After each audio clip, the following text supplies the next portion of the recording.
Welcome to the 2300 Pick Six podcast. I'm your host, Dave Walker, about to do Week 17 picks with Joe Law. How you doing, Joe? Doing pretty good, Walker. How about yourself? I'm doing good. Late Christmas to you, too, by the way. Thank you. Merry late Christmas to everybody out there. I'm doing very, very well. Had me a good Christmas. Had me a good dinner last night with a couple of friends. And right now I'm just enjoying football. And then later on tonight, I got to enjoy World's End and the second game, which is going to be Packers-Ravens, even though both quarterbacks are going to be out. I'm going to put that game on the phone. It's still going to be a good game, but it's not going to be Lamar versus Jordan Love, unfortunately. I think Lamar is not going to play tonight. That is correct. He is out, and same with Jordan Love. So it's probably one of those backup quarterback games. Yeah, that's I was like, if it would have been the opposite, I would have put World's End on my phone. But in this instance, I'm going to have World's End on the TV. The other game's going to be on the phone. And then tonight, I finally get the match that I have been waiting for since last summer. And everybody was saying, well, Walker, you finally get your wish. You get the match you have been waiting for since last summer. Takeshita versus Okada. Yeah, it'll be an interesting match tonight between those two. Yeah, it is. A lot of other good matches, too. That match I'm looking forward to. Also, the women's title match between Jamie Hayter. I think God's going to turn on Takeshita. I do think that, too. I think they're going to boot him out. I think that they're either going to boot him out, insert another member, or something. Well, they got Andrade. He just can't show up. Yeah, well, Andrade now is free and clear, so he could come back now. It was just because of that whole 90-day crap, they wouldn't let him. They added a year to his. Oh, damn. The WWE wasn't playing no games here. Yeah, they sort out a year to his contract and stuff. So, but basically, the fine print, people are saying WWE can hold you up to a year if they want to. Oh, I didn't know that. Dang. I know Tony Khan literally held Ricky Starks hostage all the way until this year. Then, okay, I'm just curious, is he going to do the same thing with Anna, too? But I don't think he would, but who knows? No, I don't think he can. Her contract's just expiring. Yeah, because I know hers expires by the spring of next year. Yeah. So I don't think he's going to try to hold her hostage. Well, you never know. Yeah, we don't know. Yeah, we don't know what happens in the world of wrestling with contracts. And before we get into topic, let's start with our first one is Christmas Day. We had some good games and we had some shockers. The shocker was that I think nobody saw coming is Detroit getting eliminated in the playoffs. And I didn't see that happening. Them losing to Minnesota, like we said before we got on there, it looked like they didn't even show up to play. They weren't even prepared. There was no fire, no nothing, because they had just lost 3 straight. Well, now it is 3 straight. They lost in the bizarre way possible against the Steelers, because my mom was saying to me, well, what's going on here? I said, well, if this is OPI, I'm saying this is probably how it's going to have to get ruled. The touchdown's going to get negated. When Brown went down and lateral, it was at 0. So even if this penalty is accepted, the Steelers are still going to win this game. Yes. But that was like – if you look at it, that wasn't even a touchdown. He wasn't even in there. No, he wasn't in anyway. But I know what Brown was doing because he knows, hey, if I go down, I got to lateral this ball off to try to get us to win here. Yeah, it was smart thinking. Too bad that he got caught with the pass interference. Yeah. And he wasn't even. I don't know why they kept saying it was a touchdown because it wasn't. The penalty would have knocked it away anyway. Yeah, the penalty would have negated it. And even if, let's say, if it wasn't at 0 seconds, even if they would have got the ball and accepted the penalty, well, the clock's got to run. They still would have lost. Oh, yeah, because there was a penalty on the offense. Yeah. So if there's an offense, there's a 10-second runoff as well. Yeah. So that would have ended the game as well right there. But hell, it was a smart play by Brown. Yeah, it was smart. He knew right. He was trying to get the game won, but unfortunately he got caught in the act with an OPI. Yeah. And I was shocked the Steelers won that game. I didn't expect it. They have another winning season, but it came at a cost of them for that game. DK Metcalf got suspended 2 games for literally putting his hands on a fan. Yeah, apparently this is the same fan that has been heckling Metcalf when he's been in Seattle. But apparently the guy said something, and he he came out saying, "Oh, I was just heckling, and I just called him by his real name. Yeah. It was his born name, but then Metcalf said he was talking about his mom and saying he was calling him racial slurs and stuff like that." Yeah, I know there's this. Sorry, guys, man. Well, that shouldn't have been done. And I understand what DK had to do to defend himself, but there could have been a better way without getting yourself suspended 2 games, which could pretty much cost you right now maybe your division, because you have really not an easy game against the Browns this week. And then you have possibly maybe a win-and-in game against the Ravens in 2 weeks. That's barring what happens tonight with the Ravens and the Packers. But if that was out of hand, DK could have just got a security guard and say, "Hey, man, throw him out." That was a weird thing. Like, he just walked over. No one stopped him. Security didn't do nothing. They all looked around. It's like, are you supposed to protect the players and protect the fans? Yeah, you are supposed to, because that security guard's just standing there with his thumb up his ass like, "Hey, this is a beautiful Christmas game." Yeah, he was like, I ain't gonna do my job today. And I'm just saying, it's not like with the NBA, like with Russell Westbrook, with him and fans. It gets that bad with him and fans at times where, hey, he'll have a fan thrown out and he'll get tired of it. Like when fans get on him when they call him Westbrook. And I know the time when he was here in Philadelphia, that time in the playoff with the Wizards, when the fan dumped popcorn on him, which was I thought was pretty funny, even though it was out of hand. But it usually goes to the point where, like, hey, throw him out of here. Exactly. But I know there's this little thing in the NBA at the time was what Charles Barkley wanted was with athletes and fans, which was saying there should be some rule with an athlete and fan, which is if it's getting on your nerves, is call the fan down and set it like a man, probably at midfield or half court, like he said, like the Price is Right. Come on down and get your ass whipped. Well, perfect example is just like nothing's going to top the Malice in the Palace. Oh, yeah. When Ron Artest, I went through it was like a beer. No, it was a soda. It was a soda they threw at him.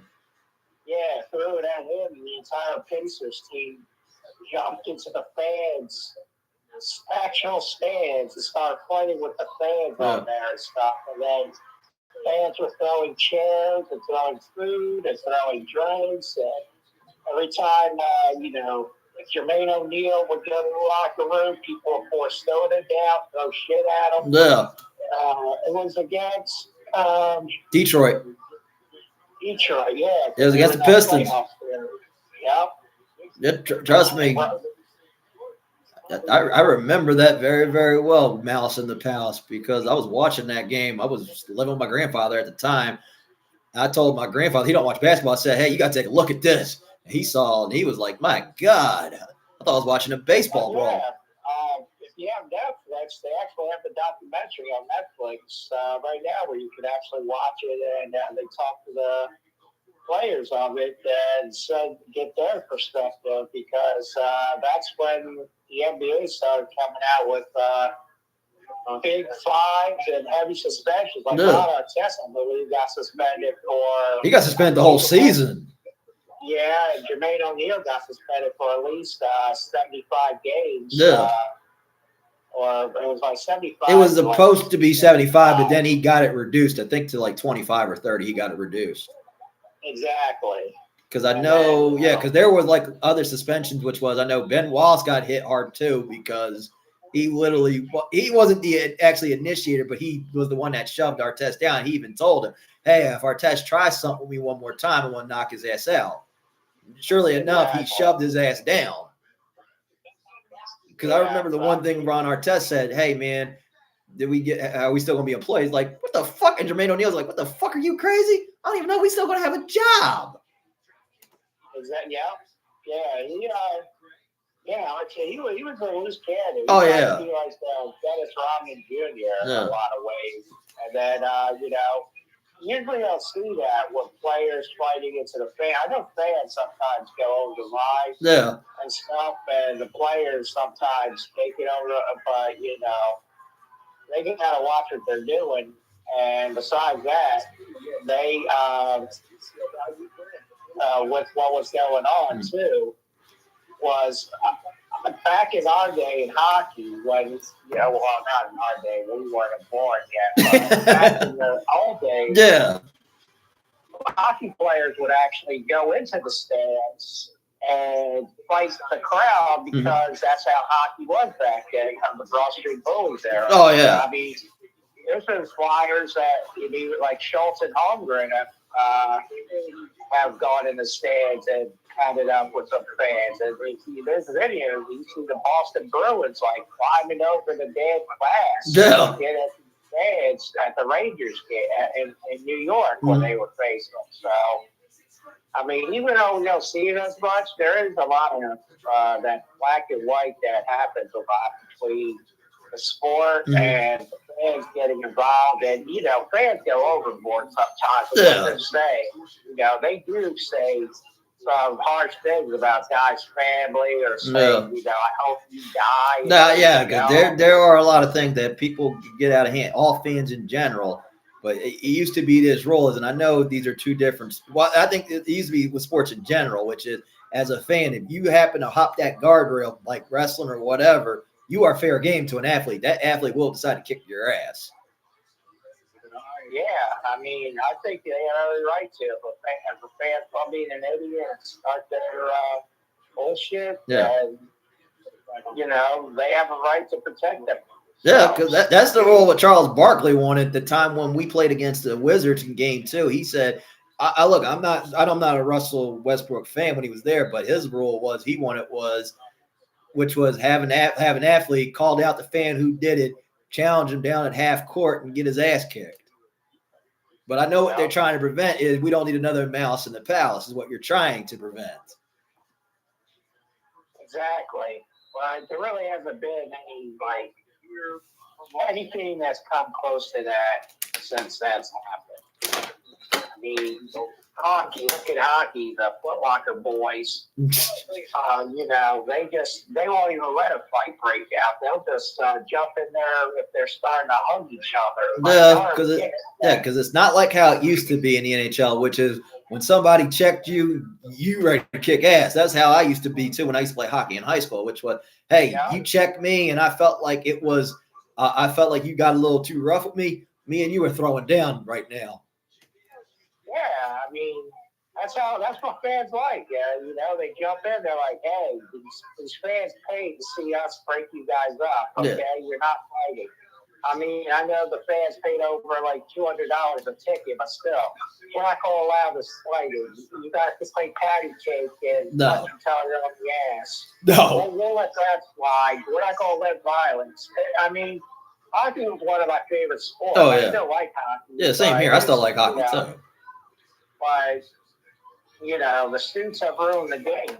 Yeah. They taken out the fun of what hockey was about. Like, with violence. But if you talk to all the goons, they even have a documentary talking about the goons that a lot of them never got hurt seriously when they were fighting. No, nobody got hurt seriously. The only person that went a little too far was Todd Bertuzzi. He was the only one. When he used to play for the Canucks, and when he hit the guy right in the back of the head with a loaded glove, with his glove on, and punched him. Oh, I thought you were talking about Marty McSorley because he grabbed a hockey stick and hit a guy in the head. Oh no, I was going from Todd Bertuzzi back in 2003. That's what I was going. That's what I was going for. I remember that one. I also remember the one Marty McSorley hitting. I think it was Donna Brashear in the back of the head with the stick. Oh, okay. I just know more was from March of 2004 was the Todd Bertuzzi Steve Moore incident. That's what I know more from. Yep. Yeah. Definitely right. That was one I remember was when Bertuzzi did that. And that was when he sucker punched him, and that led to criminal charges. Yes, it did. That's when it went outside the NHL because Police had to get involved and stuff because it was an assault and everything. And to speak your thing, not about hockey, but about the Lions, how that game was pitiful. Before the game even started, a lot of the Lions were pissed off and angry. They had to play on Christmas. Because if you remember, they play on Thanksgiving. So now they're playing on Christmas, and a lot of them were pissed off. Like St. Brown, we want to play. Like he said, this is bullshit, that we're playing again on a holiday. Yeah. And, that we can't be home with our friends and family, even though I don't have kids. Yeah. To the point here, my teammates that have kids, they're traveling. Mm-hmm. It's not like how Minnesota is. They could go to the stadium, then leave and go back home. Yeah, Minnesota was, they could be with their friends and family and whomever for Christmas. It's just Detroit was pissed. They had to fly all the way from Detroit to Minnesota. Yeah, I understand. Yeah, trust me. Look, I didn't want my team to play on Christmas, but hey, we were already out, and that was just a rivalry game for pride. And that's what that was against Washington. Yeah, I do think that's stupid, though. I mean, if the team's playing on Thanksgiving, why do you make them play on Christmas? Yeah, I agree with that. Why did you need us to play another holiday again? Now, I could have understood if it was like one of them got the Thursday night game. All right, I could understand that. But in this instance, we had just played on the holiday on Thanksgiving against the Chiefs. The Lions had just played against the Packers on Thanksgiving. So why did we have to play again? You couldn't get some other teams besides Kansas City had to play again because they just played on Thanksgiving. Yeah, and so did no, they did. Nah, because the teams that played in the holidays were us and the Chiefs, Detroit and Green Bay, and the other one was Baltimore and Cincinnati. Correct, yes. And then if you want to add Black Friday, the Eagles. The Eagles had to play on Black Friday the next game against Chicago. But I'm sure the Eagles could have played on Christmas or something. Yeah, like I said, the schedule makers are the ones that come up with this shit. I don't know what they think. I know. It's like every year. It's like Alice and the Lions are the only two NFL tradition teams that play on Thanksgiving. Yeah. And then there people want to know why at times we used to say we wanted the Lions off because they always used to suck. But in this instance unfortunately the Lions did suck this year because I didn't think Ben Johnson and Aaron Glenn leaving, them taking head coaching jobs really was going to affect it as bad. Yeah, I know there were a lot of injuries with Laporta going down, Brian Branch going down, and Calvin Murphy going down. But I didn't know that those two guys right there, that was going to be a big missing detriment. Well, this is their second year being depleted in the defensive backfield. Yeah. Last year they were depleted. That's how they got their butts kicked by the Commanders in the first round. And this year, same thing. Their defensive backfield was all messed up. Yeah. And a lot of players hurt, and And trust me, the O-line did not do its job protecting Jared Goff because Jared Goff got sacked 6 times and he had 5 turnovers. Yeah, he did that, and they didn't use Montgomery this year like they have in the past. Yep. At all. Gibbs looked lost. He didn't do shit. No, Gibbs looked lost. Everybody looked lost in that game. Gibbs, St. Brown, so did Jameson Williams. The only other person that actually did something was Isaac Tesla. Exactly. But to give Minnesota's defense is pretty good. The past few weeks here, they've been playing like they were in the beginning of the season. Yeah, Minnesota's defense was playing lights out. Yeah. Just right now, Minnesota's question come next year is, okay, can J.J. McCarthy stay fully healthy? He's going to have a full season in him, and he can learn from this. He can start to develop himself a little bit more. Like I thought Minnesota would get that last wild card spot, but I was wrong. So right now, that last wild card spot is either going to be between the Packers and the Bears right now come tonight. That is going to be the tough one when we get to the playoffs here.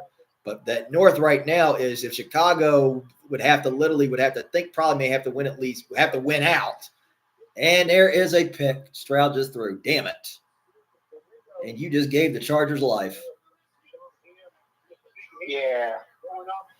So that's it. And hey, did I say the Chargers would do good this year? Yes, you did, because they right now are 10-4, and they're fighting right now for their division. And to see how far. 11-4. Sorry, it looked like 10 from my angle. So they are 11-4, and right now they're fighting for their division because Denver won against the Chiefs. I'll give this for the Chiefs, even without Gardner Minshew when they had this third string. Hey, that third string almost tried to give it the good old college try. But Denver knew they needed that win. Yeah, they were going to win no matter. Yeah, that they were. Even if Mahomes was there, I think they still would have beat them.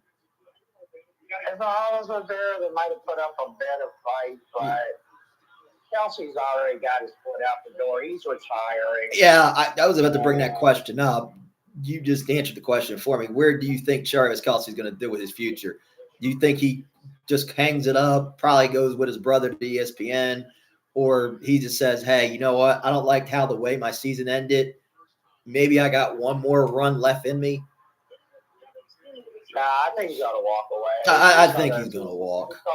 He's got the podcast, which is going pretty damn good. Like Amazon Prime just gave him and Jason like over $100 million for the podcast. Yeah. He's got a billionaire wife coming his way too, and Taylor Swift. I'm sure he'll probably get into the NFL or maybe ESPN or CBS or one of them that are looking for somebody. I think he will. I think he's probably going to call it. He had a good career. Yeah, he had a good career because eventually in the end he's going to get married to Taylor Swift. Then he's probably going to be like maybe at ESPN, Amazon, doing some stuff. But I think, he had a good run. He got 2 Super Bowls out of it. Well, 3. Technically, take that back. He got 3 Super Bowls out of it. One should be an asterisk too. The one against the. He's got the record for Kansas City's all-time record. He passed Tony Gonzalez, I believe. And you just said he's won Super Bowls. He's a Super Bowl champion. Yeah. He's got a lot of money from the NFL. He'll be like 38 next year. I think he's going to call it. Like I say, and like we say on here, we do make a lot of Travis Kelce jokes about Taylor Swift and all that. Right now, we're not doing them because the Chiefs are done, and I'm not going to kick a man while he's down. So right now for them, hey, Travis, you do retire. Thank you very much, man. Yeah, thanks. But I can see only probably a 5% chance he might come back, and that's if Mahomes begs him to come back. And says, that's another thing is if Mahomes is ready by September, whomever they play on opening day, because Mahomes is trying to aim to get back on opening day. Well, the way they are with these injuries and all that, he might make it because Mahomes is always determined, but they need a lot of help on that damn offense. They're going to need a line. They're going to need more receivers. Let's say if Travis Kelce does retire, you're going to have to get another tight end. Or you want to start developing Noah Gray pretty soon because, there's going to be a lot of free agent tight ends. Dallas Goedert's going to be one. Kyle Pitts is going to be one. Yeah. So, so I would try to take advantage to see if you can get either one of those two. Yeah, I mean, as much as I like Dallas Goedert, the Eagles could get Kyle Pitts here. Yeah, like I said, they're free agents next year. Well, they could always draft a tight end. Oh, yeah, you could draft a tight end too. Yeah, you could still draft a tight end, but I'm just saying I don't know what the Chiefs are going to do. I know how the season ended. That's not how they wanted to end their season. They didn't think – a lot of them didn't think, hey, we were going to be right now going fishing right now. Exactly, yeah. Well, I did. I said they weren't going to make the playoffs at the beginning of the year. Yeah, well, you did. I didn't. I thought at the bare minimum, at least, I thought they'd lose in a championship or in a divisional. Nah, tables have turned. It's time for some fresh blood. Oh, yeah, it is time for some new blood. Yeah, right now, I'm not mad at that. Yeah, I'm not mad we getting some new blood in here. Because trust me, we have a very, very good playoff picture. Out of this playoff picture, I could say is I'll go the NFC side, your dark horses is. I would say right now, I would watch out for the San Francisco 49ers, how they've been playing, even though they're a wild card right now. I would watch out for them right now. even though they may get some parts of their defense back for the playoffs, but how Brock Purdy has been playing, he's been playing outstanding with Christian McCaffrey and with George Kittle fully healthy and Jawan Jennings and Pearsall. Yeah, I would watch out for them. Seattle, I'm a little bit skeptical because of Sam Darnold. Yeah, Sam Darnold didn't do good in the regular season. A little skeptical on him. I'm going to say another one I'll say could be a dark horse. If they stay at it too, could be the Chicago Bears with that run game and with Caleb Williams and how Ben Johnson has been doing. So I'd watch out for those teams that could give you a little run for your money. Yeah, I mean, the Bears, they're playing good football. Yeah. Because I really didn't expect the Bears to have a good season because everybody kept saying, the Bears are going to be good this year. And I really didn't think they were, and they proved me wrong. Last week, that Hail Mary pass that Williams threw to DJ Moore, was for an overtime, which was a good game against the Packers. Oh, yeah, it was. So the Bears, I don't know if you call the dark horse, but they've been playing good football all year. Yeah. And they actually lead the Central right now. Mm-hmm. So like I said, I'll apologize to the Bears too because everybody was saying before the season started, the Bears were going to be really, really good. I was like, I just don't see it. I thought the Bears were going to be bad. I'm not saying I had a bad record. I would have thought maybe 8-9 or something like that, or maybe 6-10, but they exceeded expectations. Drafting Kyle Monangai, Romeo Odunze having a good season. DJ Moore stepped up when it was needed because in the overtime game, we always kept saying DJ Moore needs to step up. He needs to step up. But he stepped up in that game at a crucial time. Oh, I know. I got DJ Moore on my fantasy team, so I know he's been doing good the past 3 weeks. Because they also have Romeo Odunze that's out with a fractured fibula. Yeah, he's out with a fractured fibula. Yeah. Right now, and them getting CJ GJ, and we know the trend with him in the playoffs. It's always going good for him. That's why I say with the Bears, you got to watch out with him because last year it was a Super Bowl, and now it's question mark. Is this man going to get another ring?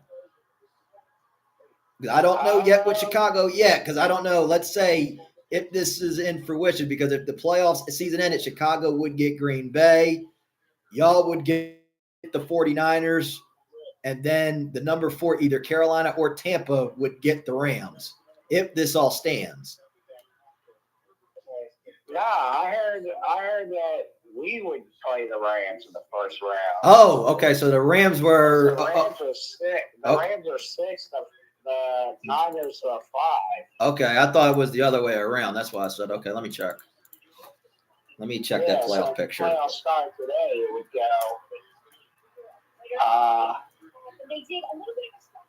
It'll go Bears, Packers, Eagles, Rams, and then Tampa Bay and. Yeah, you're right. Yeah, you're right. I got it up right here. So, yeah, Seahawks is 1. 49ers. Bears are 2nd. Y'all are 3rd. So you would get the Rams. The 49ers would either get the Carolina Panthers or the Tampa Bay Buccaneers. Exactly. So if this all stands, because the thing at the end of the season next week, in a game right there with the NFC West, which is, basically – if Seattle loses tomorrow against the Panthers, and if the Rams and the Cardinals both win, the Rams and the 49ers both win, you're looking at an interesting next week in the last week of the season between the Seahawks and the 49ers, where a game between that could be a 1-seed game. Yeah, that's going to be a big game next week. Yeah, that's barring if the Seattle does not lose to Carolina. And this is barring if we don't get bipolar-ass Panthers yet again. We probably will, since they're playing in Seattle. Yeah, because that's why I was like, here we go again, bipolar-ass Carolina, because we knew they were going to beat Tampa in that first meeting. And I'm going to say this now. I think the finale for Sunday Night Football is probably going to be Tampa Bay and Carolina for the division, and who gets that last playoff, and who gets that 4th playoff spot. Loser is going to be going fishing. Pretty much, yeah. I'll say this for the Panthers. I'm proud of them for exceeding expectations that nobody saw them go this far. They put up a huge fight. I'm just hoping for next year, if they want to be a sleeper team and make some noise, consistency is what they're going to need. Yeah, they, Carolina, they're better at home than they are on the road. Yeah. So they go on the road, they're pretty much doomed. Yeah. Because they play like dog shit on the road. Yeah, they do. They play like shit on the road. Yeah, they but at home they do real good. But when it was in the dome against Atlanta, Bryce Young and them did real good. But then when it was against the Saints, we go back to scratch our heads like, what the fuck? Exactly. A game they should have won that would have helped them take the lead against Tampa Bay. Yeah. But they shit the bed, and the Saints are the ones coming out with a 3-game winning streak the past 3 weeks. Yeah, and right now they're just playing for pride right now. And now AFC side we'll look at is, if I'm going to say teams I would watch out for, besides Denver because of the defense, they're doing real good. Here's a team I'll give 2 teams I wouldn't sleep on in this playoff picture. Besides the Bills, I would not, even though the Bills are a little bit of a struggle right now, they've been barely winning games right now. You got to be very careful with them. Jacksonville is one I didn't expect, and I'll say this: when Trevor Lawrence was doing good, I used to call him this nickname Sunshine from Remember the Titans. Well, he's looking like Sunshine from Remember the Titans right now, so the Jags could cause some damage after they had just beat the Broncos in Denver, which was a shocker that no one saw coming. They put an ass whooping to Denver. Yeah. Denver's time has come, and anyway, because if you notice, Denver has always been squeaking by with their wins, with 1 point wins here and there, 1 possession wins that they weren't winning real bad. And the Jaguars, they got everything clicking for them. They got a good run game. Mm-hmm. They got Trevor Lawrence is actually looking like a first-round pick right now. There he is. And they got good receiving cores now, and they also have a very good defense. Yeah, they do. And kudos for the Cons for pulling the move on getting Jacoby Myers. I thought it was a bad pickup, but since he's been there, Trevor Lawrence is looking like what he was, a first-round pick, and looking like Sunshine from Remember the Titans. Well, Jacoby Myers turned down Pittsburgh to go to Jacksonville. How times have changed. I don't know how he would have did in Pittsburgh. I don't know, but the Raiders gave him they actually asked him, hey, we got 2 trade offers. Do you want to go to Pittsburgh or do you want to go to Jacksonville? He told him, I want to go to Jacksonville. Yeah, he made the smart choice in that, because right now, Pittsburgh is wishing they did have Jacoby Myers, because you wouldn't be in the situation you are now with DK Metcalf for 2 games. Even though DK tried to appeal it, unfortunately, Roger Goodell turned it down. Yeah. Well, we saw it all there. They investigated. Yeah. The NFL's the mafia. They can do whatever they want pretty much. They own everything. Yeah, pretty much they can. Let me just think of another team that I say we should watch out in the playoffs. I would say, even though the Chargers right now are still fighting in this game, and CJ Stroud is limping a little bit right now, hopping, or is he just excited? No, he's pissed because he just missed. Okay. All right, I saw him jump up. That didn't look that good. All right, if he's all right, that's okay. I just wanted to make sure what I was seeing. Herbert's hand is fractured hand. That's what's hurting Bobber. Yeah. Herbert was already playing with a fractured hand. Yeah. Yeah, that's what. The Texans been going after that for a while. Yeah. But this is going to be a very interesting playoff race here. It's going to be very good. The NFC East, the curse of Donovan McNabb has officially been reversed. Your Eagles got the division, which did not shock me, but I will say this for your Eagles. Jake Elliott is going to be an issue, because if he misses kicks like this, and God forbid in a crucial situation like playoff time, wild card, championship, Super Bowl, or divisional, he better hope to get the first plane out of Philadelphia fast for the fans kill him. Yeah, pretty much. I mean, I've been saying it for a while. Jake Elliott sucks. I don't know what the big hype is, but he's had some good kicks for us, and I'll give him that. But lately, he's been garbage. Yeah, he has been. He's missed at the worst times. Yep, and what the hell kind of pass was that? Let me see. Loss on the fly. That's what he did. Just flea flicker. That's a Hamilton. Oh, I didn't see that. Hold up, because I got Hulu. Mine's is a little slower than yours. Yeah, watch this play with Herbert. Okay, let me see.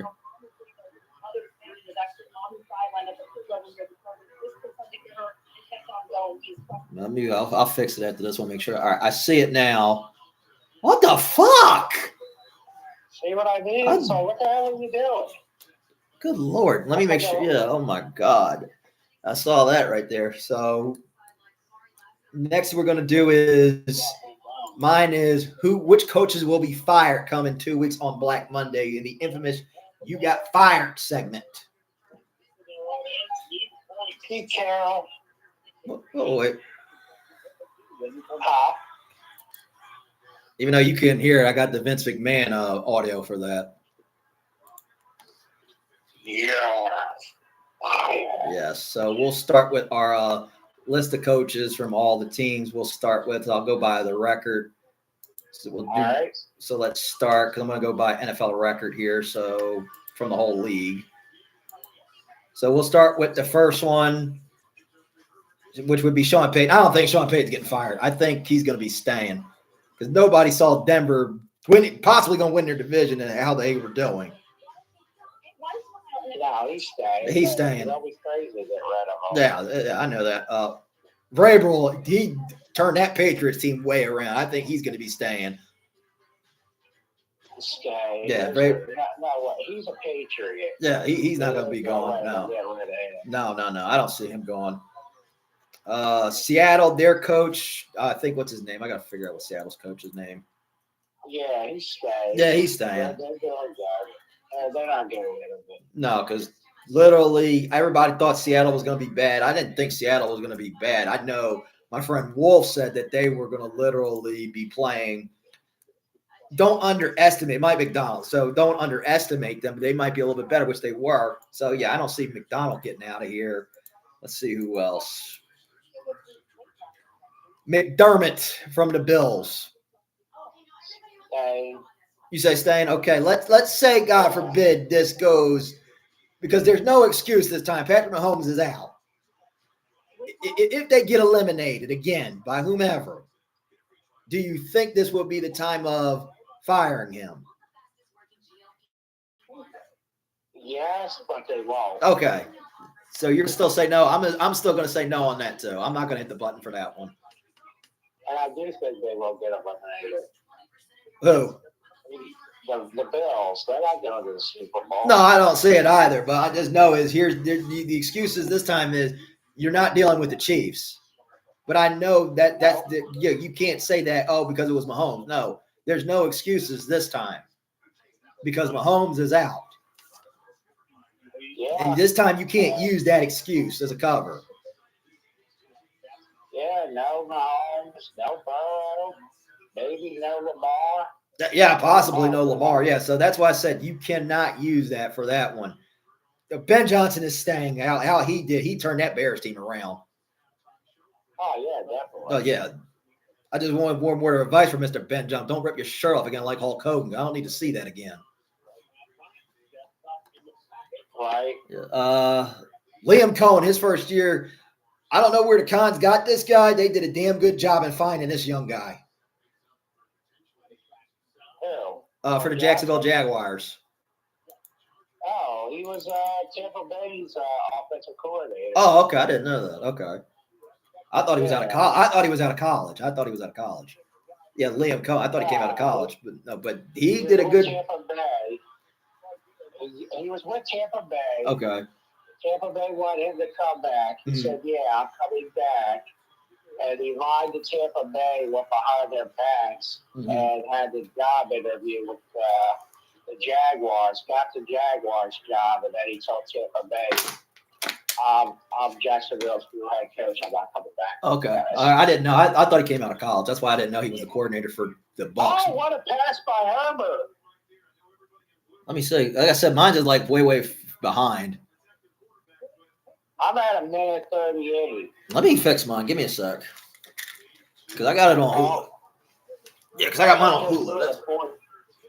Yeah, Herbert just threw a 47-yard pass to Johnson.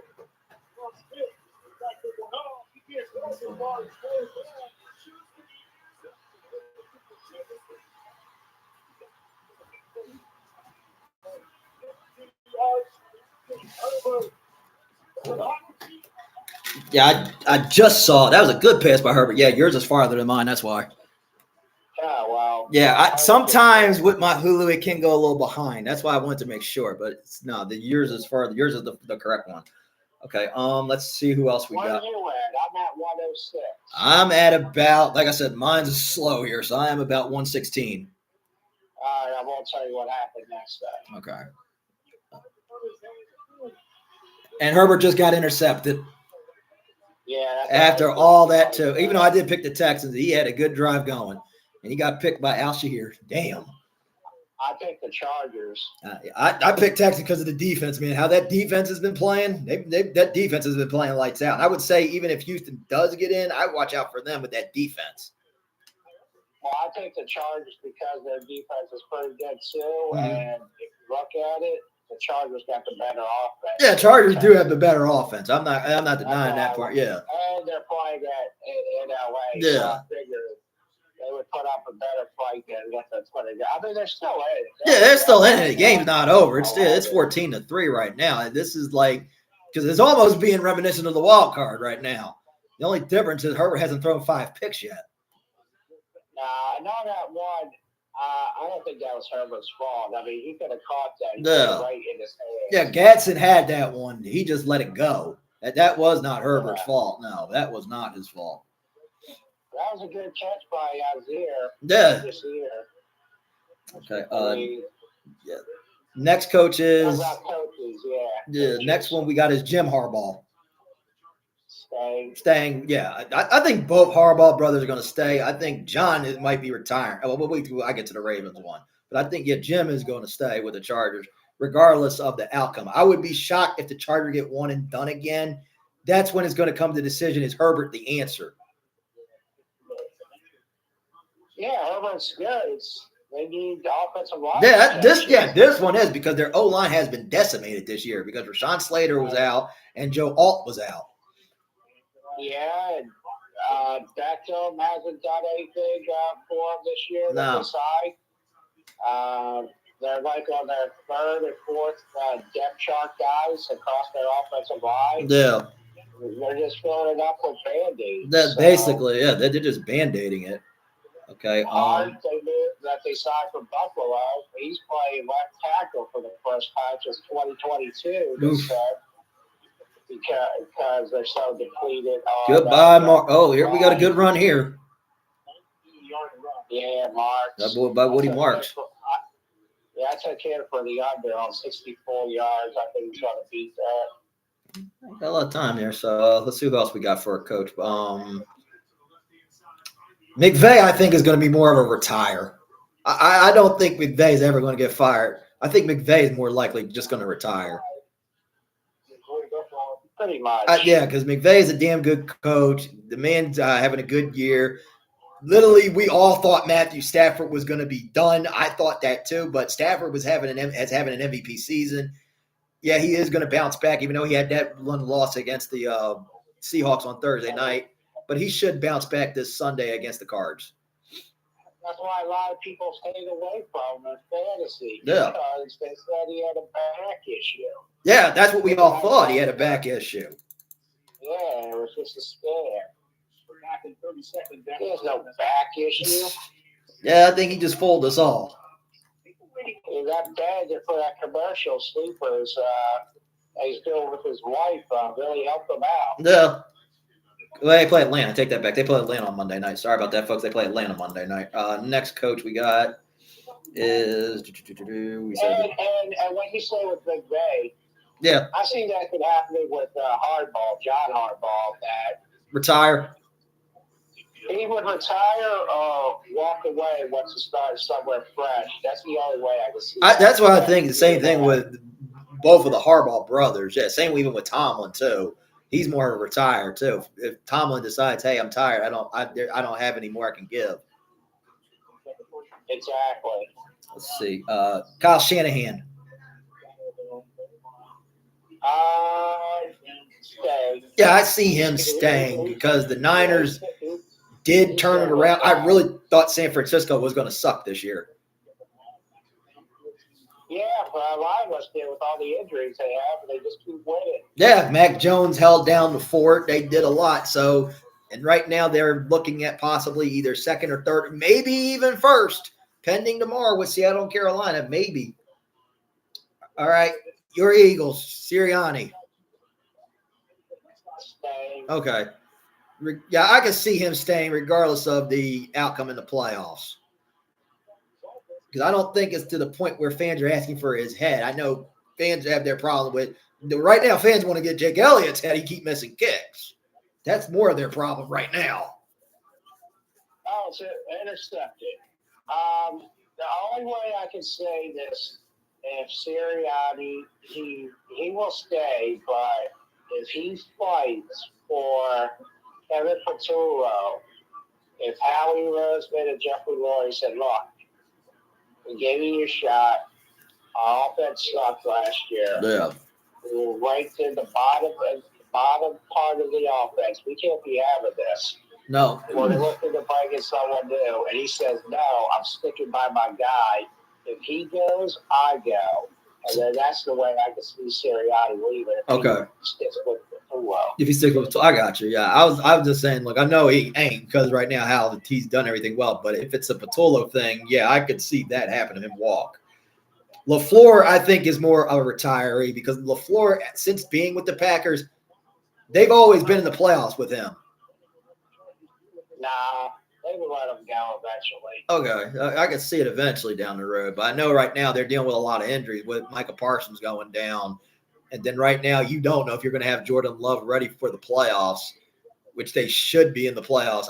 I don't know how long he's going to be out for because concussions are no joke, and you can't mess around with it. Oh, I know. I've had 15 of them. Oh, I know it too from hockey. Trust me, we both know it. We both know it.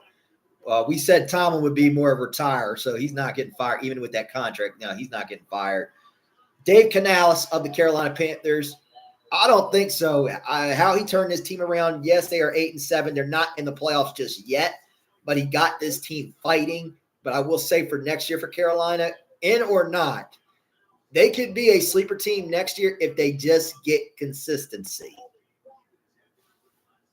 Yeah, they're not getting rid of them. This is probably their best year in probably like 3 to 4 years. Yeah. I mean, they were like 1 and 2 team last year, and now they're like 8 and 9 Yeah. right now. And they're fighting to be a divisional champion.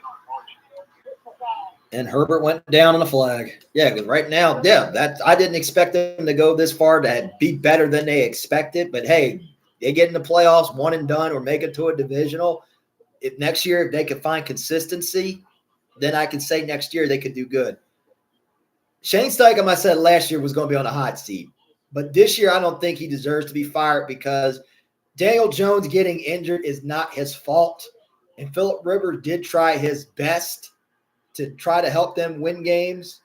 In this sense, I think Shane Steichen is going to be there again maybe one more year before I could say he may be a hot seat casualty.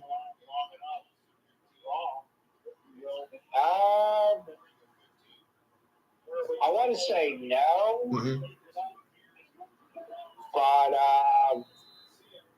you never know with the daughter. Yeah, that's the thing. Yeah, because the daughter was the smart one getting Sauce Gardner, so I don't know. But I'm saying for me, I would not fire him because they were because in the beginning they were doing good before Daniel Jones got injured. It was after the Chiefs game is when they started to regress. Yes.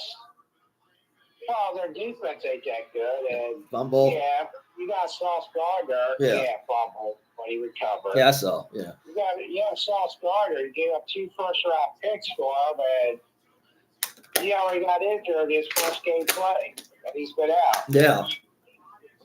So, I mean, like everyone said, Sauce Gardner isn't what he used to be his rookie year. No. Next one we got is, and I've seen the stuff on Facebook for Dan Campbell, and everybody's blowing this way out of proportion. He's not getting fired. let's recall No, when they're that thing not started. fired. No, in the beginning, it was a pile of shit in the beginning. The second year, it was potential. Year 3 was a championship. Had he not got overly aggressive, they would have been in the Super Bowl. Last year was too cocky against Washington and injuries. This one is, due to injuries. So I don't see why everybody on Facebook is saying, "Oh, fire him." No, let's not blow this out of proportion. Well, they're saying fired due to the fact that they were predicted to be A contender for the Super Bowl. And now they're not even in. Yeah, because trust me, this was one of my Super Bowl picks. This was one of my 4, which was them, Philadelphia, Baltimore, and Buffalo. Well, 2 out of them are still in it. Right. But right now, no, I'm not on the ground of saying, okay, fire Dan Campbell because of that. No, I understand that, hey, look, this is a setback. Come next year, okay, they're going to get work in the offseason and figure this all out. But I'm not on the ground of saying firing him. No, I'm not going to do that. Let me see. He ain't going nowhere. He's turned that team around. Yeah, because look what it was before him. It was a pile of shit back then. Now, next year, I can see him calling the plays throughout the start of the season to the end. Yeah. That's the thing. That's why I said when I saw on Facebook, I was like, man, y'all are going a little too far with us right now. Kevin O'Connell, do you see him staying or him getting fired? No, he's staying. Yeah, I can see him stay. Yeah, I see him staying. It's more developing JJ McCarthy a little bit more. If JJ can stay healthy for a full season, then I don't know where Minnesota will go, but I'll give Minnesota this. Sweeping Detroit was a shocker. Did not see that coming. You did split with the Bears. I don't know if you're going to split with Green Bay, but for them, still potential that they have. So I'm going to say a no on that one. Shoddy, I don't see getting fired, but I'm hoping it's more likely Eberflus goes and gets fired. Who was that? Brian Schottenheimer from the Dallas Cowboys. Oh, no, he's a yes man. Jerry will keep him. Yeah, that's why I said Jerry's going to keep him because it's another yes man. But it's more likely I would see if somebody going to get fired off that coaching staff would be Eberflus. He's the more likely to get fired. He missed that kick? Yeah, he missed it. Oh, damn. I didn't know. We were talking. I didn't even see. I just wait a minute. All right, let me see. Down. Dick went down. Oh, God. How did he miss? That's an easy kick. I know. That's why I said Dick went down. Oh, my Lord. Oh, my God. What, he lose a bat? What kind of haircut is that? He looks Chinese. Oh, my God. He has like one of them bowl haircuts. Let's see. Yeah, so Schottenheimer staying. We said with the Harbaughs, both would probably retire, or unless one of them. I think Jim or John, whatever the Ravens one decides to walk. Because I have a friend that what's by the name of Prime. He wants Harbaugh to get fired. Why? Him being a Ravens fan, I think is just dealing with Lamar didn't have a good year, and it was that bad. Is that John's fault? Huh?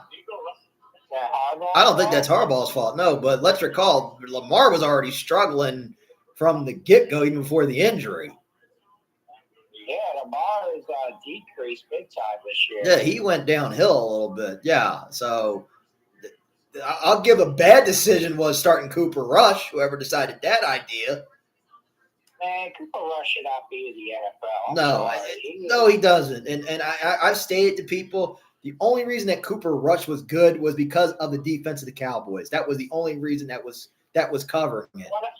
When I play Madden, I see all these quarterbacks that are in the league. I'm like, oh, man, I got to go create the legends again because this is an embarrassment that these people are in the league, which should be in the Canadian Football League or the UFL. Or the XFL. Oh, man. But these backup quarterbacks, most of them shouldn't even be in the league at all. No. But I can't, but that's that whole reasoning there I would give. But no, I don't see Harbaugh getting fired or canned. Todd Bowles. Nah, they'll give him another shot. Yeah, I think Todd Bowles gets another shot, even if they get in or don't get in. I think they will because everybody thought when Brady left, oh, this team is going to suck. Well, no, they've had good record. They've had good seasons. It's just right now it's more of, hey, you've had a lot of injuries this year. That's what did it in this. But I'm not going to see Todd Bowles gone. Raheem Morris for the Falcons. They'll give him one more shot. I'm not going to agree with you on that because I think what's going to happen is this because, Raheem Morris has gotten a stay of execution because of beating the Buccaneers, beating the Cardinals, and right now it's more likely I think Arthur Blank is probably going to have a conversation with him at the end of the season and say, hey, look, Raheem, you are on short notice right now, buddy, because I'm going to tell you right now, you don't get me to a playoffs, your ass is out of here. I think more likely he's going to get that kind of a talking to. All right. Mike McDaniels of the Dolphins. Yeah, he's out. Oh, yeah. I see it because I think the Dolphins are going to blow it up, literally, because you don't know if Tua is going to be back there next year. Tyreek Hill is probably going to be traded off. And I think the Dolphins are getting ready to blow it up. So I can hit this button now.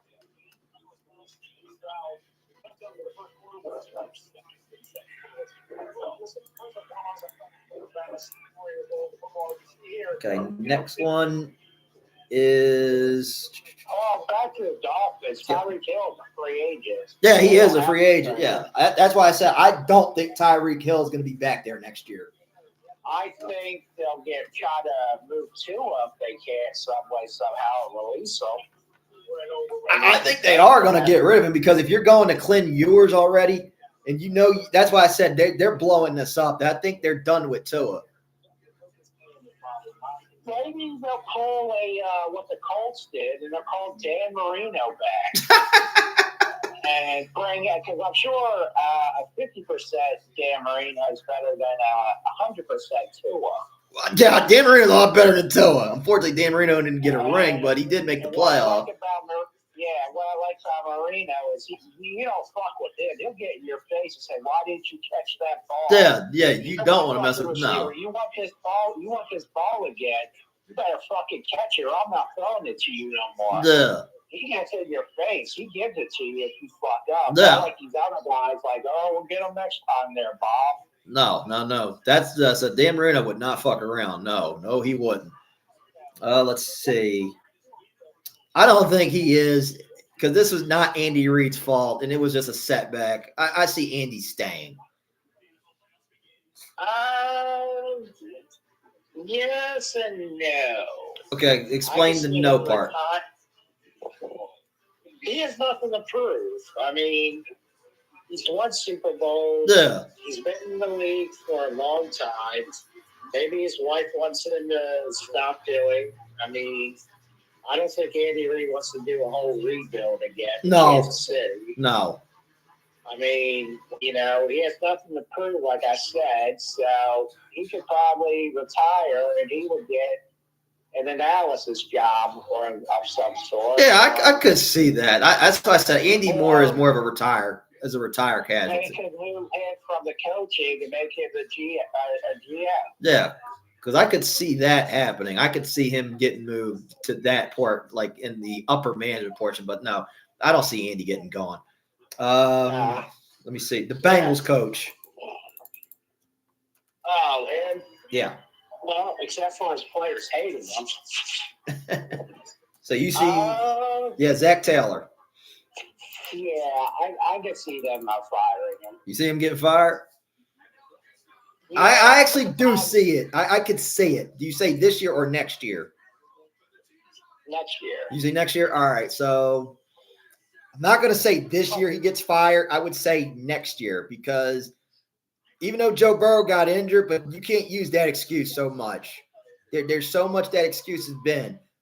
But it's a lot that I look overall with Zach Taylor. Starting off slow. And then there's always a time they have to crawl out of a hole where you shouldn't even be in that hole. Well, it's not only that. I think he would have his job saved just because the Bengals are cheap and they don't want to release him if he has like 2 years left on his contract and pay him all that money. Just sit home and wash dishes. Yeah, I don't. Yeah, I think Zach Taylor might be a next year casualty. Kellen Moore. Kellen Moore. Mm, I'll say yeah. Oh, you see Kellen getting fired. Tell me why. Well, the team goes up, the team goes down, and Kellen Moore. No, they just hired Kellen. Yeah, Moore. Kellen Moore just got hired. Yeah. Yeah, I'm grateful he's there. I thought he was there before. No, he just got that job. He just got that job. Yeah, they're not going to fire No. him. They just signed him to a big contract. They just got him from the Eagles. And if you notice, the past 4 weeks, the States are actually putting their team together. Yeah, they have. Yeah, so that's why I said I can't see Kellen's in his first year, and he knew it was a rough patch. Yeah, the Saints did win 3 games. They're on a 3-game win streak right now. Now, I don't know how it's going to be next year for them, who their quarterback's going to be. Is it going to be Tyler Show, or are you going to try to draft somebody? So that's just going to be the question mark next year for the New Orleans Saints is them. Dan Quinn. Well, sorry, go ahead. I could see them. The kids been playing good the past 3 weeks. Yeah, the show's been doing good the last 3 weeks. I just want to I'm sure they'll draft somebody or trade for someone that they think might be a little bit better. Mm-hmm. But yeah, I could see them. They might try to trade for Tanner McKee. Okay. I think that. Yeah. I could see something like that for the Saints to do that. But yeah, like I said, I think it's more likely whomever it may be they get. We'll see how the Saints team does next year. So I don't see him going. Dan Quinn. Dan Quinn. No, I don't see it. I can't either because I know Washington fans were disappointed because everybody thought, when they made the championship, all these expectations, they were thinking another championship, Super Bowl. I was not thinking that, and like we said when this thing began, me and you both did not think that. Nah, I thought people that were blowing Daniels like he was the greatest thing since sliced bread. Well, I was going to say Gatorade. I got you. Yeah, like he was like this top 5 quarterback and everything, and it's like, bro, know your role and sit your little ass down because you had a good rookie year with the league. Got to figure you out, and once the league figures you out, then you're going to get screwed, and look what happened. He's been injury prone this year, and he hasn't done much when he has played. No, he hasn't. No, he hasn't. That's why I said, and next year, if he can stay healthy, I don't know how it's going to be next year. I'll say that there is some bright spots in their running game. You have something good with Jacoby Merritt and Chris Rodriguez. Yeah, but I think they'll try to get a big name back. They probably will. Okay, Arizona, John Gannon, the Cardinals coach. Fired. Oh, I agree with you on that one. Fired. I see Jonathan Gannon getting canned. They'll probably pack his bags for him and take him to the airport personally. Yeah, he's gone.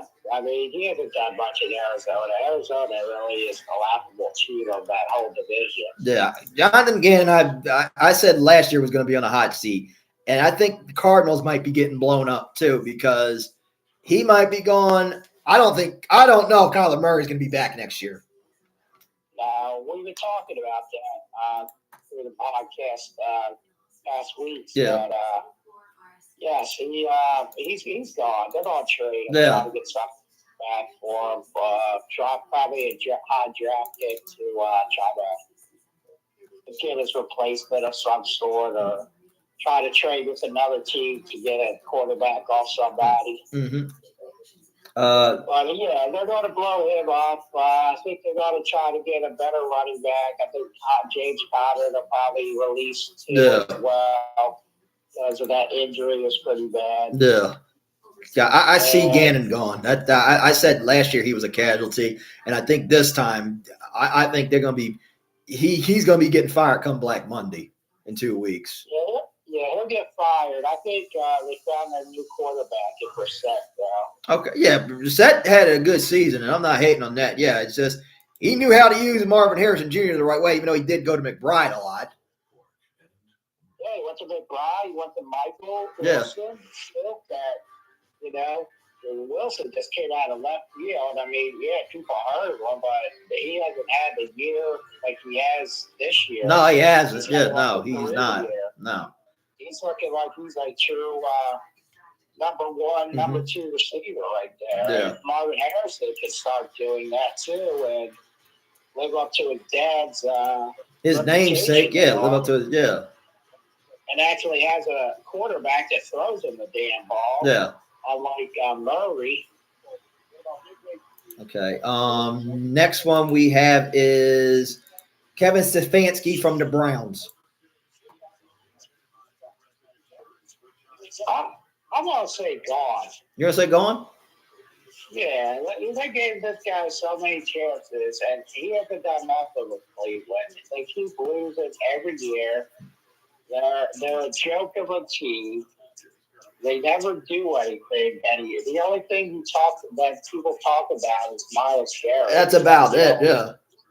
That's your offense is a joke. You don't have anybody good.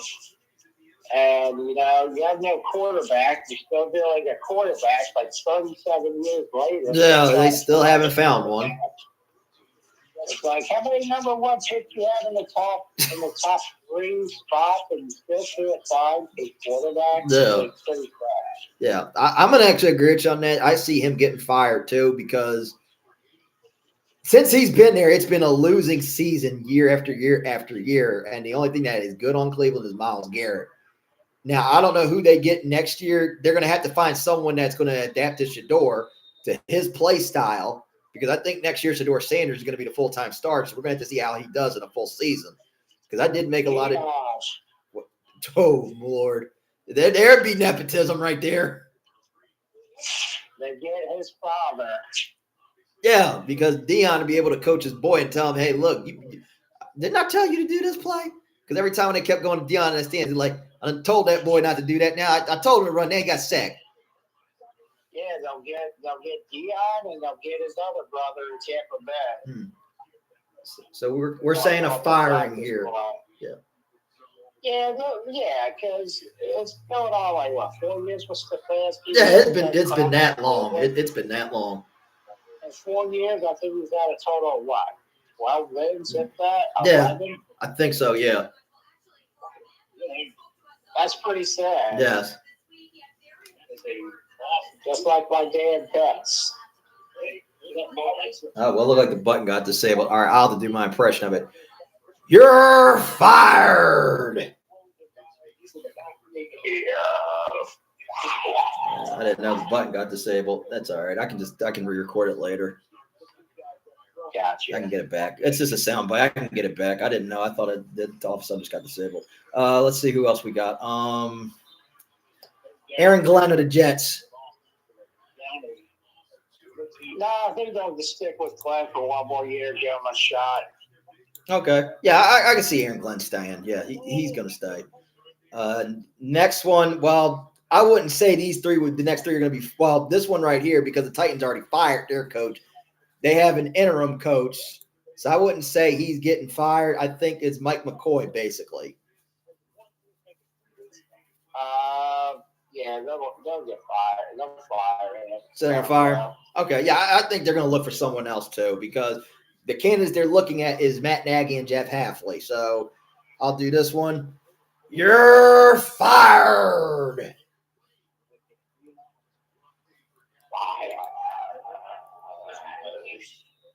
And you already called this one was Pete Carroll for the Raiders. Yeah, they're gonna let him go. He's pretty much lost his step. I think head coaching job. He's not going to be a head coach anymore. I think he could be an offensive coordinator or something, but I don't think he can be a head coach anymore. No, I don't see him staying either, because the Raiders are about 5 seconds get ready to blow it up. And Max Crosby, I don't even think he's going to be – I don't know about the future of Max Crosby. You just heard. They told him, hey, don't show up for the game against the Giants. We don't want you to play because we all know the reason why. Go ahead. Oh, yeah, I know. I agree. I know the reason. I don't heard about it. Yeah, because they're trying to tank for a first-round pick. Exactly. I already put Brock Bowers on IR. Yeah. So he's done for the year. And but Max Crosby's pissed off because he wants to play, even though he has a knee injury. Yeah, that's why he's mad and he's upset. But yeah, he knows the deal. It's basically saying, no, you want me? We're going to lose here, so we can tank, get a first-round pick. I think Howie's got them on speed dial trying to make Max Crosby leave the Raiders. I can see someone getting his number, whomever that may be. But yeah, Pete Carroll, I can see gone. So you're fired. And the last one, Kafka of the Smurfs. Go find a mushroom, you're fired. That was an obvious one. I knew he was getting fired because Gable already got fired. And we already know it's getting blown up already. God only knows when, but it is going to get blown up. And for this one, you're fired. Yeah, I think you'll probably see Chucky back in the NFL next year. That I wouldn't be shocked if that happens. But, yeah, I could see him getting fired. So that was our year. Maybe Bill Coward. Maybe Bill Coward. Well, it did take a lot to get that money out of CBS to get him out of the booth. Yeah, they'll always change. Yeah. They always change. Yeah, so that's that. All right, before we begin our picks, anybody that you think will have a good game, but like prediction-wise, because I know everybody's still in a fantasy mode for the playoffs. Fantasy, if you're in the championship, you got it. Yeah, the only advice I can give is just pay close attention because a lot of starters, if stuff's locked up, are either going to play a little bit to get sit or they're going to not suit up. So just pay attention to your teams. I mean, go for players that teams are fighting for to do something with, like your 49ers, your Seahawks, your Bears, your Eagles. But the Eagles could just say, hey, we'll take the third seed and just screw it. Yeah, because I don't think you guys can get two. I think you would need a lot of help to get the 2 seed. Chicago would have to lose out. Like the Jaguars, they're still playing for like Trevor Lawrence. Yeah. On him this week because he's been on fire the past 5 weeks. Travis Etienne, the Colts are pretty much done. Yeah. If you have Jonathan Taylor, he's still going to fight for something. You can't go wrong with Jacoby Myers or Brian Thompson. Tonight, Derrick Henry's really the only reliable offensive player you got for the Ravens. Josh Jacobs should have a big game tonight since he's facing the Ravens. Yeah. And if you're in the championships, good luck to you. And if you're in the title game, the title round, going into the championship next week, good luck to you. Alrighty. So right now, even though this game is going on, we were stating you had picked the Chargers and I was picking the Texans. Even though right now, I don't know what's going on because they got like a special report right now. Yeah, the Texans got the first down, but there was a fumble as the ball got punched out. So the Texans have the ball, so now they're on the commercial. Okay. I just wanted to make sure because that's what I got here too. That's what I want to make sure. Yeah, it's still 14-3 Texans right now. Okay. So, yeah, I was going to take the Texans because of that defense. Yeah, and I took the Chargers for what I said earlier. Yeah. And right now, you're winning, and I'm losing. Well, still got time. Yeah, we got a lot of time here. So, next Saturday game. Next Saturday game we got here is you would have thought this game would have been good on paper with the Lamar Jackson versus Jordan Love, but unfortunately it's going to be 2 backups, Tyler Huntley and Malik Willis, and I will have World's End on the TV. This game's going to go on my phone. Ravens Packers. Who you got? Oh gosh. You see why I said I'm going to have World's End on the TV. Right, I hear you. Hey, nothing wrong with that. I'm going to go with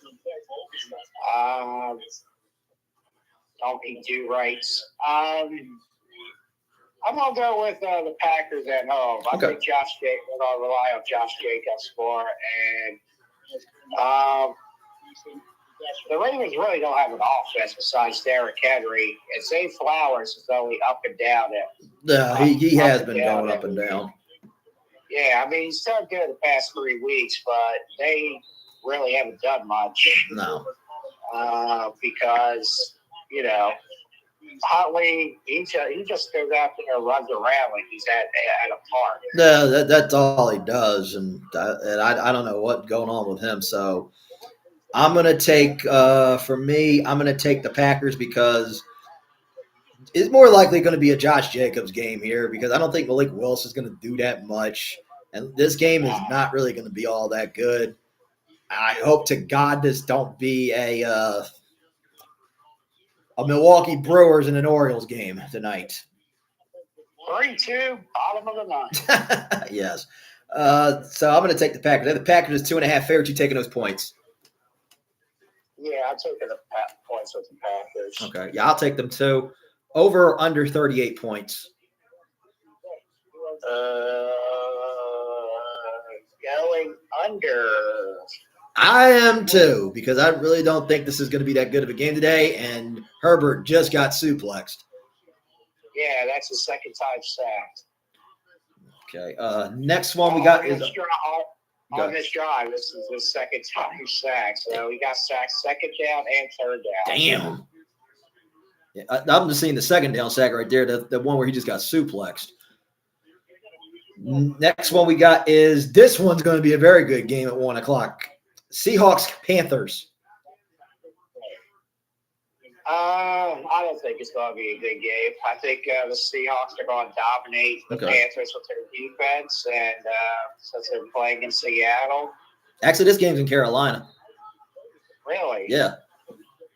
Okay, I'll take that back because they do play better at home, Carolina. I take your word. All right. I will go with the Seahawks still, but Carolina will put up a fight. Yeah. Go ahead, Joe. I'm sorry, man. I see Smith going to have a good game. I see Walker having a good game, and I see that defense getting to Young pretty a lot, and that's how they're going to win with the defense. Okay. I'm also going to take the Seahawks as well, too, even though, yes, it's in Carolina, but this is the start of bipolar-ass Panthers yet again. It's win one, lose one, and this is going to be – Carolina's going to put up a fight. But I could see Smith and Jigba, Charbonnet, Kenneth Walker, them all having good games here, and I can see DeMarcus Lawrence getting to Bryce Young here, so I'm going to take the Seahawks. They got the Seahawks as 7-point favorites. You taking those points?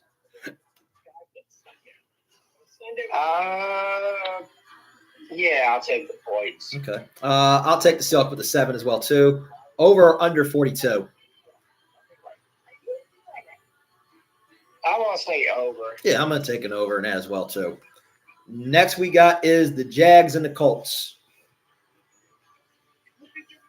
Oh, Jacksonville, hands down. Oh, no, yeah. Colts are playing like trash. Their defense is horrible. They can't stop anybody. No. Jonathan Taylor, teams are focusing more on him.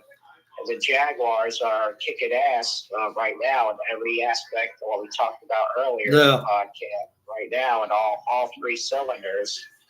So I got the Jaguars winning this one. Okay. I'm going to take the Jags as well, too. They've been playing good football throughout this whole season. Trevor Lawrence is looking like a stud. Him and Etienne and Jacoby Myers. And I'm going to say Brenton Strange, too. So I'm going to take the Jags in this one as well, too. They have the Jags as 5.5 favorites. You taking those points? Yeah, Jacksonville was covering. Okay. Same here. Over or under 48?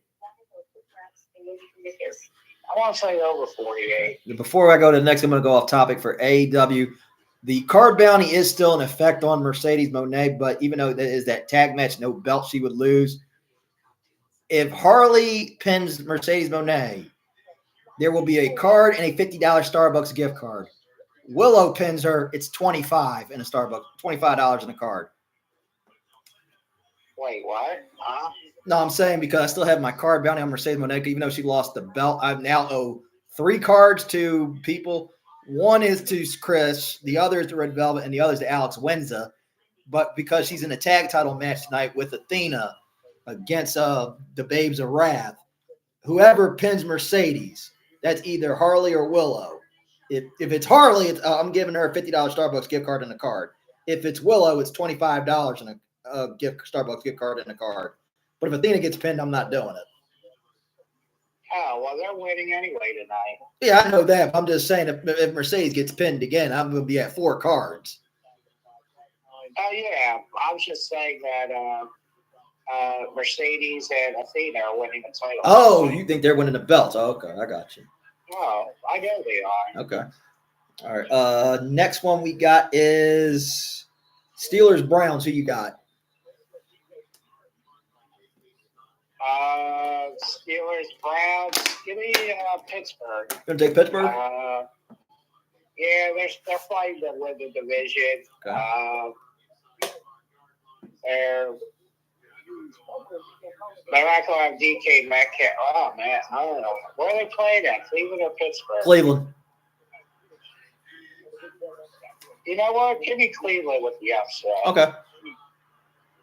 Yeah, give me Cleveland with the upset because they got no receivers. No, they don't. I'm actually going to agree with you on this. I'm going with Cleveland in an upset here. Cleveland pulls a fuck you game here. I could see Myles Garrett getting to Aaron Rodgers here. If DK Metcalf did not get suspended, I would have took Pittsburgh in this. But Pittsburgh has no receivers for the next 2 games. So I'm going to take Cleveland with an upset here. They have the Browns as 3-point favorites. You taking those points? 3-point underdogs. 3-point underdogs. Yeah, I'm taking the points. Yeah, I'll take them with the 3 points as well. Over or under 34? I want to say under. Yeah, I say under too. I don't think it's going to be that good of a game here. So I'm going to take an under in this one as well too. Next one we have is the Patriots and the Jets. Patriots beat the Jets big time. Okay. Trey Henderson just cleared concussion protocol, so he's going to play tomorrow. Drake May's going to have a good game. The Patriots defense is going to stand tall, and the Jets are trying to get a high draft pick. Yeah, they're trying to. They're already on the clock. So I'm going to take the Patriots as well too with May, Henderson, and Ramondre Stevenson. Fortunately, there's no Kayshon Boutte in this one, so I think it's going to be more of Diggs and maybe I don't know. Was Hunter Henry out too? Because I know they got 5 guys that were out, 5 starters that were listed into that report. I know Hunter Henry. I think he's playing. Okay, I know Kayshon Boutte is out because that was their leading receiver. Because I know they said they had 5 injuries, that they had 5 guys out. Vrabel rolled out 5 guys, and I know it was Kayshon Boutte was one.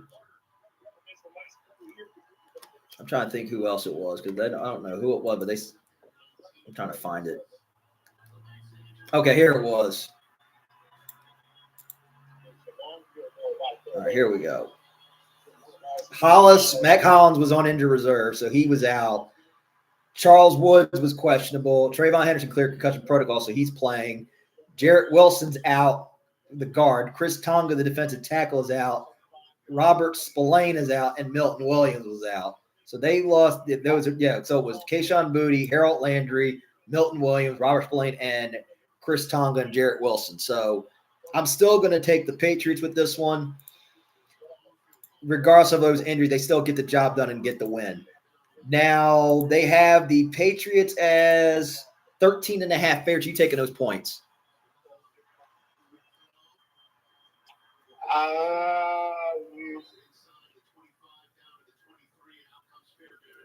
Yeah, I'm taking the points. You going to take the points? Yeah. I'm actually going to take the Jets with the underdog points just because all those injuries they have, and that's a high number. I can't trust Drake May yet with that kind of a number. So I'm going to say the Jets they cover that 13.5. Over or under 42? Over 42. Yeah, I can see it still going over. Yeah, I'll take the over in that one. Next one we have is the Bucks and the Dolphins. Bucks and Dolphins. I'm gonna go with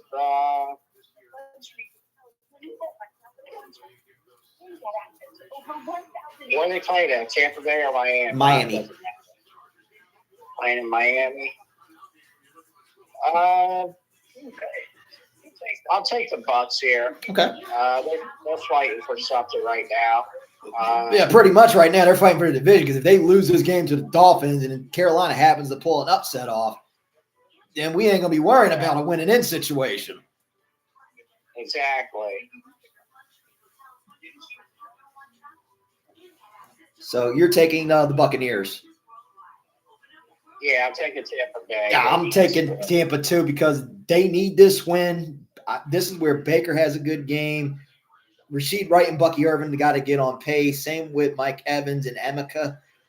And I would say even Chris Godwin too. So I'm going to say the Bucks get the win here. They have Tampa as 5.5 favorites. You taking those points? How much are the points? 5? 5.5. I want to take the Dolphins with the points. Okay. I'm going to take Tampa covers that 5.5. I'm going to take Tampa covers the 5.5 points. Over or under 44? Over. I'm going to take an over in that too. Yeah, because Tampa, they're looking for blood, and they got to do everything to win that game. So I'm going to say an over. Well, our first of one of many Lifetime games, Nickelodeon or Cooking Channel games, the Titans and the Saints. The Titans and the Saints. I'm going to go with the Saints here. They've been playing some good ball lately. Same with the Titans, but the Saints have been playing pretty decent here. So I'm going to take the Saints this week. Okay. I'm actually taking New Orleans too. I'm going to say they get a good game out of Alvin Kamara, Olave, and I can see the defense getting to Cam Ward. So I'm going to say the Saints. They got the Saints as 2.5 favorites. You taking the points? Yeah, I'm taking the points. Okay. Is Kamara definitely playing? Let me check. I don't know. If he's not, then it probably might be someone else. Yeah, because he's missed the last 4 games. Yeah, let me check.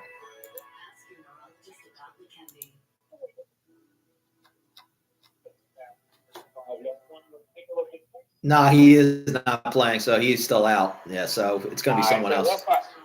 They'll probably just rest him for the rest of the year. Yeah, I think they should just do that. So, yeah, I'm still going to take the New Orleans Saints in this one. What was that point spread? They have the Saints as 2.5 favorites. You taking those points? Yeah, I'm taking the points. Okay. Over or under 39.5? I want to go under. You want to go under? 39? I'll take an under in this one too. I don't think it's going to be that bad of a game, but I'll take an under in that one. Another game that's going to probably should be on Lifetime or Cooking Channel, Nickelodeon. Cardinals, Bengals. Cardinals, Bengals? Yes. I'm going to go with the Bengals here. Okay. I think the Bengals are going to finish strong. You got Jamar Chase, T. Higgins, and Joe Burrow. That's the only reason to watch the game is that. And you got Marvin Harrison Jr. Yeah. And Trey McBride and Wilson and Brissett. So I'm going to go with Cincinnati here. Okay. I'm going to take the Bengals as well, too. I could see Higgins having a good game, Chase Brown, them having a good game. Defense getting to Jacoby Brissett. So I'm going to take the Bengals in this one. They got the Bengals a 7-point favorite. You taking those points? Yeah, I got the points. Okay. Yeah, I'll take the Bengals with the 7 points. Over or under 53? I'm going to say over 53. Yeah, I can see an over in that one too. I'll take an over this one. Our 4 o'clock game, the battle for the first round draft pick. The Smurfs versus the Raiders. That is a game that needs to be on Lifetime Nickelodeon. That game needs to be on BBC. Oh, man. Hey, at least we don't live in New York and Vegas for this. We had to endure this shit. What are they going to do? Have all kickers play since they both teams want to tank? Basically, or it could be like that episode off The Simpsons. Remember that soccer episode? Ah, yes. I'm going to go with the Giants here. I think Jackson Dart should have a good game here. Yeah, and whoever loses, they did their job. Yeah, they get the first round pick. I'm going to say the Smurfs get the win here too. I can see Dart having a good game. That's just about it. That's where I'm just going to leave it at. I can see Burns and Dexter Lawrence getting to Geno Smith, but that's about it. So I'm going to take the Giants in this one too. They got the Smurfs as 2.5 favorites. You taking those points? Yeah, I got the points. Okay, I'll take that too. Over or under 41.5?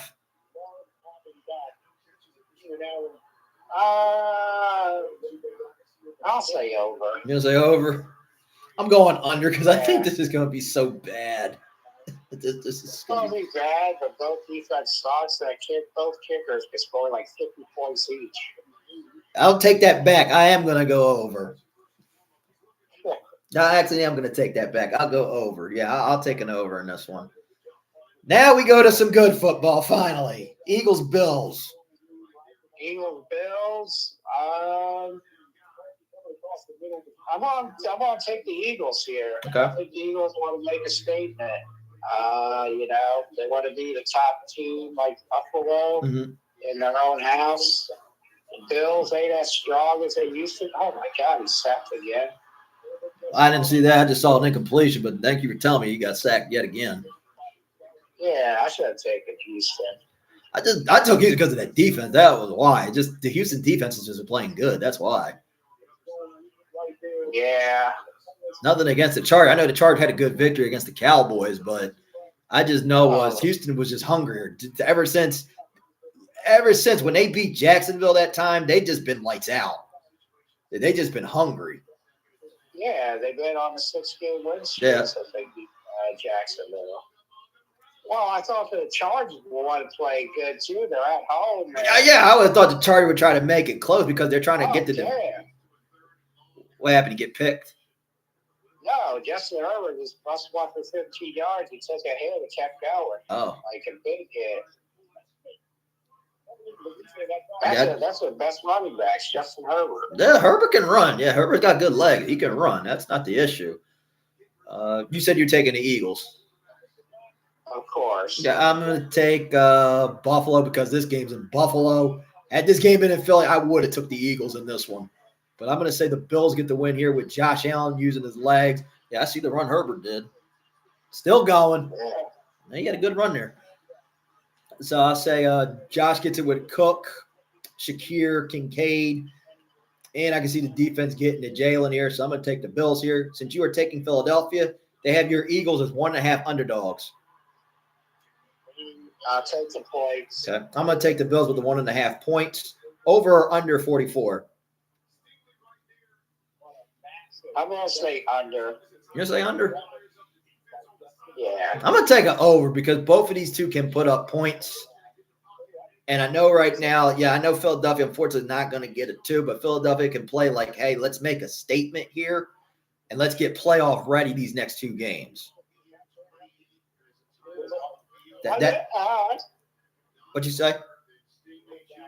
I said, oh, okay, I see where you're coming from. All right.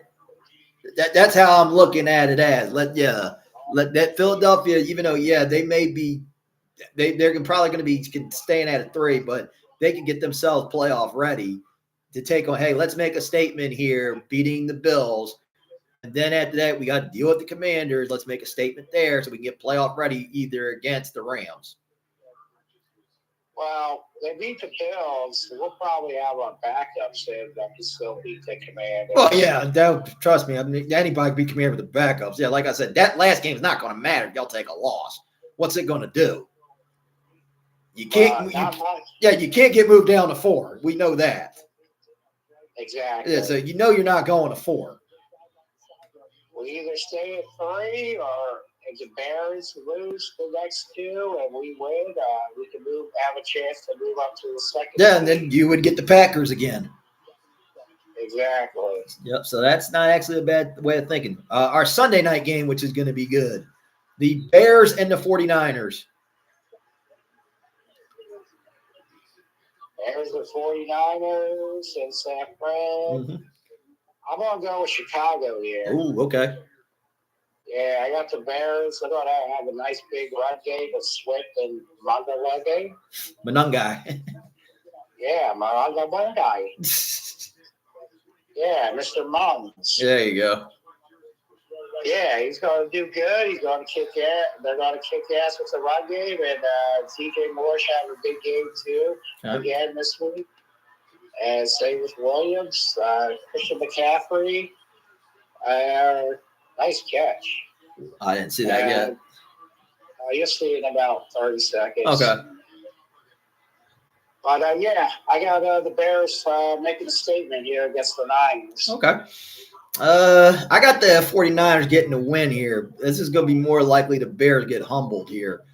So if this game was in Chicago, I would have took the Bears, but I think this is more of the Bears are going to get humbled by the 49ers with Purdy going to McCaffrey, going to Jawan Jennings, Pearsall, and George Kittle. So I say the Bears the 49ers get the win here. So I'm going to go with the Niners on this one. Since you are taking the Bears are 3-point underdogs. I just saw that catch. It was a good catch. Yeah, you see what Herbert did? He Yeah. got sacked and still stand up and throw the ball. I saw that, yes. Hampton, get in there, Hamps. Okay. Anyway, yeah.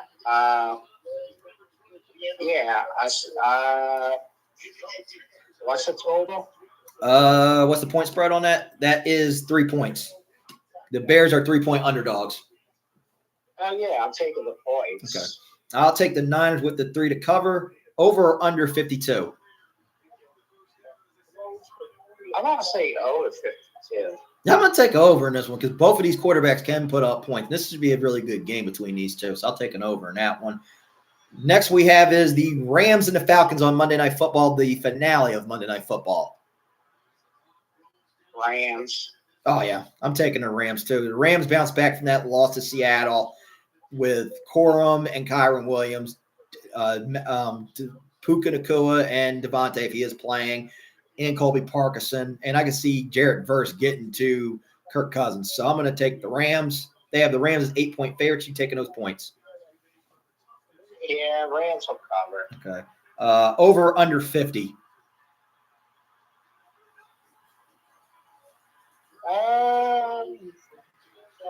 I want to say under 50. Say under. Yeah, I'm going to take an under in this too. That's just way too high. I can't see. I can see the Rams putting up a lot of points, but I just can't see Atlanta trying to do damage. I can see Atlanta put up somewhat of a fight, but not enough to get the job done. So I'm going to take the under in that one as well too. So before we end and call tonight, what game should we look forward to? The games we should look forward to: Eagles and Bills. Mm-hmm.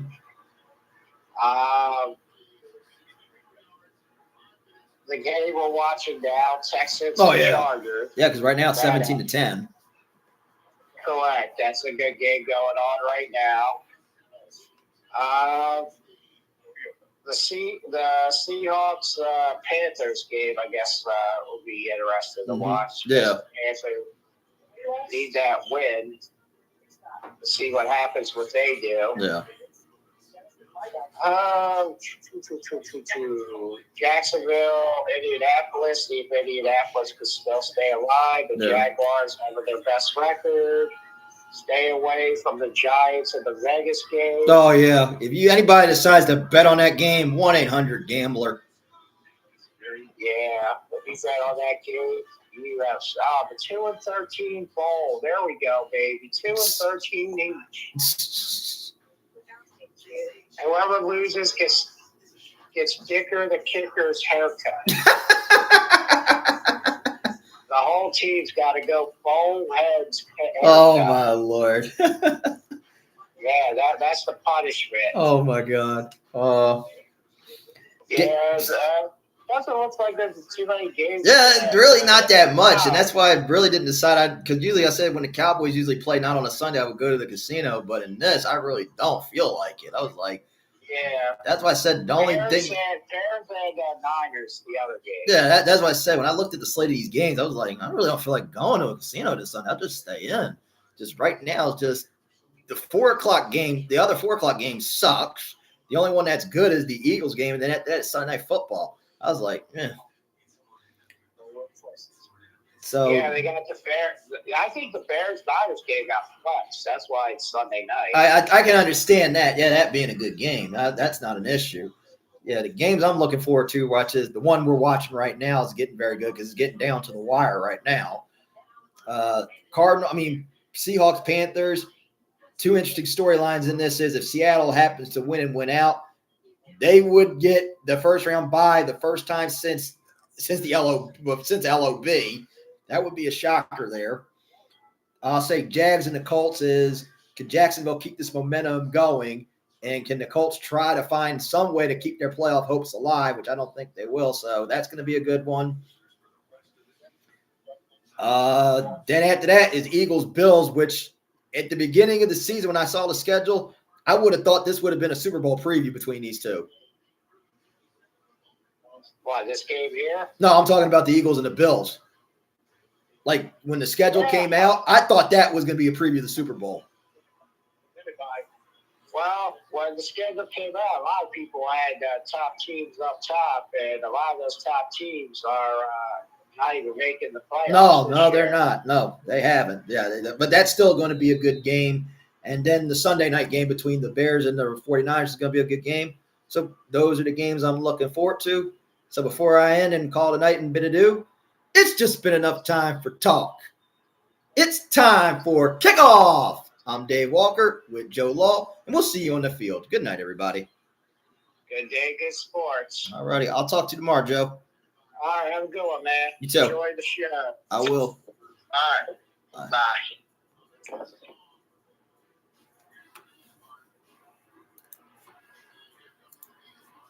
There we go. And there we go.